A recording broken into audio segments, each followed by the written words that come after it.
Hello friends, welcome to right size YouTube channel. My name is Tanmay. আজকের prelims byte সেশনে আমরা পড়বো হাং অ্যাসেম্বলির ব্যাপারে। ঠিক আছে? তো একবার প্রথমে ফ্লোটা বুঝে নাও যে আমরা কোন কোন ডাইমেনশনে টপিকটাকে অ্যানালিসিস করব। দেখো, আমরা প্রথমে কনটেক্সট দেখবো, কেন ওটা হাং অ্যাসেম্বলি নিউজে এসছে, দেন হাং অ্যাসেম্বলি কি ডেফিনিশন জানবো, তারপর কনস্টিটিউশনাল প্রভিশনে দেখবো, দেন আমরা অর্ডার অফ প্রেফারেন্স দেখবো। যখন এটাকে এক্সপ্লেইন করব কি, তখন আরো হেডিংটার মানে ভালো করে বুঝতে পারবে। তারপর কিন্তু জুডিশিয়াল অ্যান্ড কমিটি গাইডলাইন আমরা দেখব। তারপর ফ্লোর টেস্টটা কি? কেন হাং অ্যাসেম্বলির জন্য ফ্লোর টেস্ট এত ইম্পোর্টেন্ট সেটা আমরা জানবো। তারপর প্রিলিমসের একটি প্র্যাকটিস এমসিকিউ আছে, যেটা প্রতিদিনের মতো তোমাদের আজকেও সলভ করতে হবে, করে আমাকে কমেন্ট সেকশনে জানাতে হবে। ঠিক আছে? এইবার বোঝো হাং অ্যাসেম্বলিটা কি। বাট তার আগে না ব্যাকগ্রাউন্ডটা বোঝো। রিসেন্টলি অনেকগুলো রাজ্যের state legislative assembly election complete হলো। আমাদের ওয়েস্ট বেঙ্গলও হয়েছে। তো আমাদের ওয়েস্ট বেঙ্গলে না ক্লিয়ার কাট মেজরিটি এসছে কিন্তু, যে ভারতীয় জনতা পার্টি মোর দ্যান যে অ্যারাউন্ড 207 সিট পেয়েছে, and all India Trinamool Congress তারাও কিন্তু যে সিট পেয়েছে। ঠিক আছে?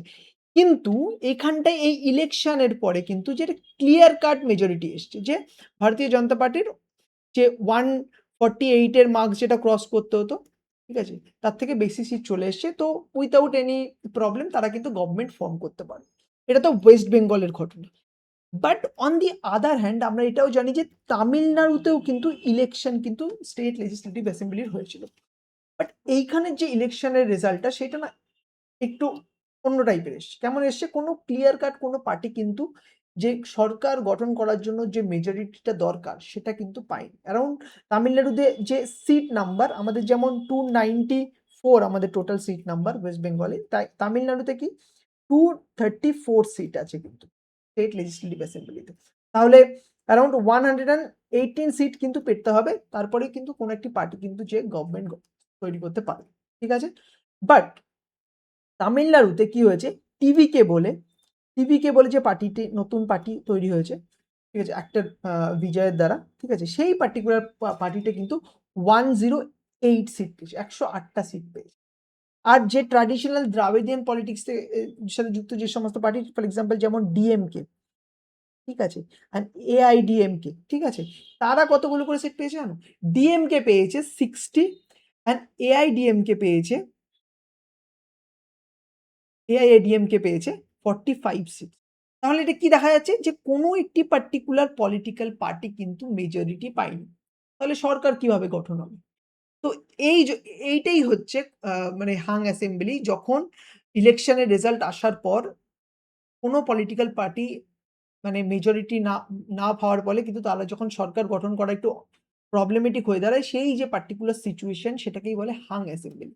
আর এটাই কিন্তু তৈরি হয়েছে। আর এটাই কিন্তু কনটেক্সটে লেখা আছে, যে তামিলনাড়ুতে যে রিসেন্ট 2026 এ লেজিসলেটিভ অ্যাসেম্বলি ইলেকশনের রেজাল্টের পর কিন্তু এরকম কন্ডিশন তৈরি হয়েছে, যেখানে কিন্তু হাং অ্যাসেম্বলির একটা পসিবিলিটি দেখা গেছে। ঠিক আছে? আর এই টাইমে ধরে না গভর্নরের যে রোল সেটা কিন্তু ইম্পোর্টেন্ট হয়ে দাঁড়ায়। কারণ এই সময় গভর্নরের কাছে সিচুয়েশনাল ডিসক্রিশন থাকে। আমরা সিচুয়েশনাল ডিসক্রিশন কি পরে দেখছি।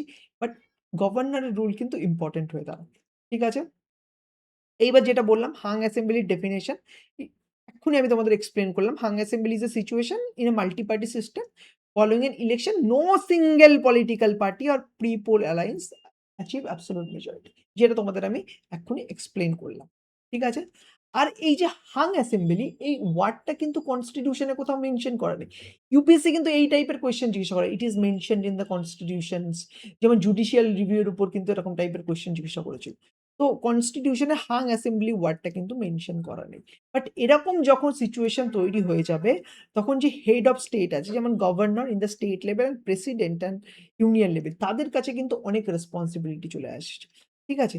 এটা কিন্তু তখন ডিসক্রিশনারি পাওয়ার হয়ে দাঁড়ায়, যে গভর্নর কাকে ইনভাইট করবে গভর্নমেন্ট ফর্ম করার জন্য। তারপরেও কিন্তু তারা কিন্তু কোনো র‍্যান্ডম বেসিসে কিন্তু গভর্নর কিন্তু ইনভাইট করতে পারে না। তার জন্য প্রপার লজিক ফলো করতে হবে। আর সেটা কিন্তু দেখব যে আমরা সরকারি কমিশন কিন্তু সেটা সাজেস্টও করেছে কিভাবে গভর্নর ডাকবে। ঠিক আছে? বাট তার আগে কিছু কনস্টিটিউশনাল প্রভিশন তোমাদের জেনে নেওয়া দরকার। দেখো, আমাদের আর্টিকেল 164 ক্লজ 1 আছে। এখানে বলা আছে যে চিফ মিনিস্টারকে কে অ্যাপয়েন্ট করবে? Chief minister shall be appointed by governor. ঠিক আছে? আর ক্লিয়ার সিচুয়েশন, যখন ক্লিয়ার কাট মেজরিটি আসবে, ফর এক্সাম্পল যেমন ওয়েস্ট বেঙ্গলের ক্ষেত্রে, তখন কিন্তু ফরমাল অ্যাক্ট, যেমন লিডার অফ লার্জেস্ট মানে যে পার্টিটা ইলেকশন জিতেছে, ঠিক আছে? তাদের যে লিডারকে আহ্বান করবে গভর্নমেন্ট ফর্ম করার জন্য। এটা তো ক্লিয়ার কাট মেজরিটির সময়। বাট যখন হাং অ্যাসেম্বলি হবে, যেটা তোমাদের আমি এক্সপ্লেইন করলাম যে ক্লিয়ার কাট মেজরিটি কোনো পার্টির কাছে নেই। তো সেই টাইমে কিন্তু গভর্নরের ডিসক্রিশনারি পাওয়ার কিন্তু চলে আসে। কাকে ইনভাইট করবে। আর এই আর্টিকেল 163 তে কিন্তু এই গভর্নরের ডিসক্রিশনারি পাওয়ারের উপরেই কিন্তু কথা বলছে। এইবার দেখো, হাং অ্যাসেম্বলি হয়ে গেল। গভর্নরের তো ইনভাইট করতে হবে। ঠিক আছে? যে কোনো একটি মানে কাউকে গভর্নমেন্ট ফর্ম করার জন্য। বাট গভর্নর কি করে করবে? ঠিক আছে? তার জন্য কিন্তু অর্ডার অফ প্রেফারেন্স আছে। এটা সরকারি কমিশন দিয়েছিল। যখন কোনো পার্টির ক্লিয়ার মেজরিটি থাকবে না, তখন কিন্তু গভর্নরের এই particular specific order of preference follow করতে হবে, যাতে স্টেবল গভর্নমেন্ট এনশিওর করা যায়। দেখো, প্রেফারেন্সটা বোঝো, দিস ইজ ভেরি ইম্পোর্টেন্ট। ফার্স্টে গভর্নর কি করবে? যে প্রি পোল অ্যালায়েন্স যদি কোনো থাকে, ঠিক আছে? তাদের ইনভাইট করবে। ঠিক আছে? যারা ধরো ইলেকশন একসাথে কনটেস্ট করেছে, যে আচ্ছা তোমাদের কাছে যদি মেজরিটি থাকে, হ্যাঁ, তোমরা এসে গভর্নমেন্ট ফর্ম করো। ঠিক আছে? বাট ধরো এইটা ফেল হয়ে গেল। তখন যে সিঙ্গেল লার্জেস্ট পার্টি থাকবে, তাকে কিন্তু গভর্নর ইনভাইট করবে। ঠিক আছে? গভর্নমেন্ট ফর্ম করার জন্য। The party with most seat, ঠিক আছে? ক্লেইমিং সাপোর্ট ফ্রম আদার্স, তাকে কিন্তু করবে। এবার ধরো সিঙ্গেল লার্জেস্ট পার্টিও আসতে চাইলো না। এইবার তখন যে গভর্নর চলে যাবে পোস্ট পোল কোলিশনের কাছে। ঠিক আছে? পোস্ট পোল কোলিশন কেমন? ধরো ইলেকশন হয়ে গেছে। তারপর কোনো দুটো পার্টি যে কোলিশন তৈরি করলো। New alliance forming after the result. Governor তাদের বলবে যে গভর্নমেন্ট ফর্ম করার কথা। তাদেরও দেখা গেল সেরকমও কিছু হলো না। তখন কিন্তু পোস্ট পোল অ্যালায়েন্স থাকবে। পোস্ট পোল অ্যালায়েন্স কি? where some party join government, যেখানে কিছু পার্টি গভর্নমেন্ট জয়েন করবে আর আদার বাইরে থেকেই সাপোর্ট করবে। এটা হচ্ছে পোস্ট পোল অ্যালায়েন্স। তাহলে প্রথমে প্রি পোল অ্যালায়েন্সকে বলবে, তারপরে সিঙ্গেল লার্জেস্ট পার্টিকে বলবে, তার সেটাও যদি না হয় দেন পোস্ট পোল কোলিশন, আর after that post poll alliance. এই অর্ডার অফ প্রেফারেন্স কিন্তু গভর্নরের কিন্তু মেইনটেইন করতে হবে। ঠিক আছে? আর এই রিলেটেড না কিছু জুডিশিয়াল অ্যান্ড কমিটি বেসড গাইডলাইনও আছে, সেগুলো তোমরা জেনে নাও।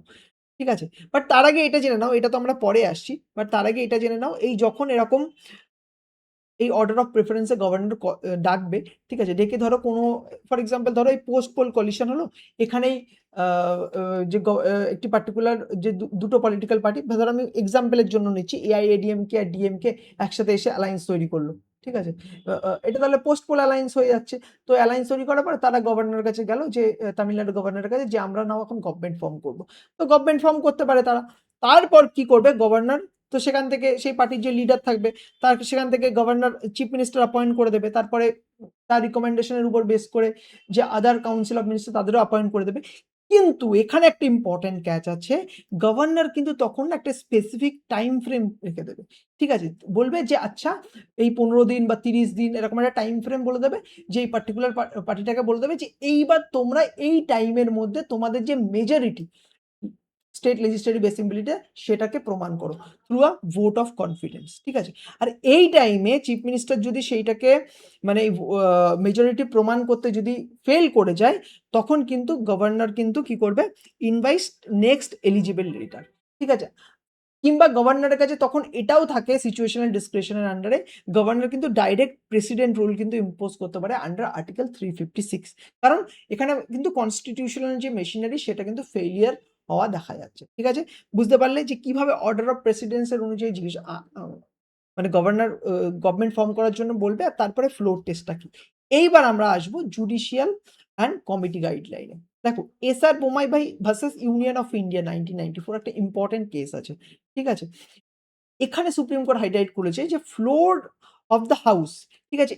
এই মেজরিটি গভর্নমেন্টের মেজরিটি প্রুফ করার জন্য this is the only place. বাইরে তুমি মেজরিটি প্রুফ করে আসলে, গভর্নরকে এসে বলে দিলে, সেটা কিন্তু হবে না। You have to prove your majority in the floor of the house. ঠিক আছে? আর দেখো এরপরে দেখো পুঞ্চি কমিশন স্টাবলিশ করা হয়েছিল ২০০৭ এ। কি বলেছে?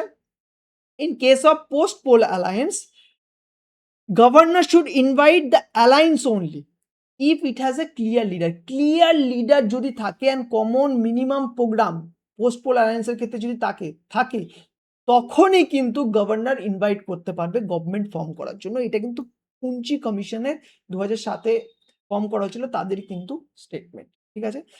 আরেকটি ইম্পর্টেন্ট কেস আছে, দেখো ২০০৬ এর কেস, রামেশ্বর প্রসাদ কেস। ঠিক আছে? এখানে কি বলা হয়েছে? ধরো governor is convinced that no party can form the government, কোনো পার্টি গভর্নমেন্ট ফর্ম করার মতো জায়গায় নেই, তাহলে কিন্তু গভর্নর কিন্তু সেই ক্ষেত্রে যে হাউসের যে ডিসলিউশন তারও কিন্তু অর্ডার দিতে পারে। যে নাও হাউসকে ডিসলভ করে দেওয়া যেতে পারে, আবার ফ্রেশ ইলেকশনের কথাও বলতে পারে। কিন্তু এই গভর্নরের যে act it's a subject to judicial review. ঠিক আছে? তাহলে যখন তোমরা মেইনসে হাং অ্যাসেম্বলি রিলেটেড বা গভর্নরের পাওয়ার রিলেটেড কিছু লিখবে, তখন কিন্তু এই সমস্ত জাজমেন্ট, কমিটি নাম যেমন Punchhi commission, SR Bommai judgement, Rameshwar Prasad case এগুলো কিন্তু মেনশন করবে। এগুলো যখন মেনশন করবে it shows your clarity of thought, ঠিক আছে? আর depth of understanding about the topic, ঠিক আছে? আশা করি বুঝতে পেরেছো হাং অ্যাসেম্বলি কখন হয় আর তামিলনাড়ুতে কি পরিস্থিতি, অ্যান্ড ওয়েস্ট বেঙ্গলের পরিস্থিতি থেকে তামিলনাড়ুর পরিস্থিতি in term of recent election কিভাবে ডিফারেন্ট সেটা তোমরা বুঝলে। এইবার যে প্রিলিমস এর পার্টিকুলার এমসিকিউটা আছে, স্ক্রিনটাকে পজ করো, কোশ্চেনটাকে সলভ করো, বলো আনসার কি হবে, ঠিক আছে? আর তোমরা সেম আর্টিকেলটা যারা বাংলায় পড়তে চাও রাইস এর ওয়েবসাইটে চলে যাবে, দেখবে সেম আর্টিকেলটা বাংলাতেও আছে। তো তোমরা যে মিডিয়ামে কমফোর্টেবল সে সেই মিডিয়ামেই পড়বে, পড়ে কিন্তু হাং অ্যাসেম্বলি রিলেটেড একটা কমপ্লিট কনসেপচুয়াল ক্ল্যারিটি কিন্তু ডেভেলপ করবে, ঠিক আছে? Thank you so much student for attending this particular discussion, and all the very best for your upcoming prelims.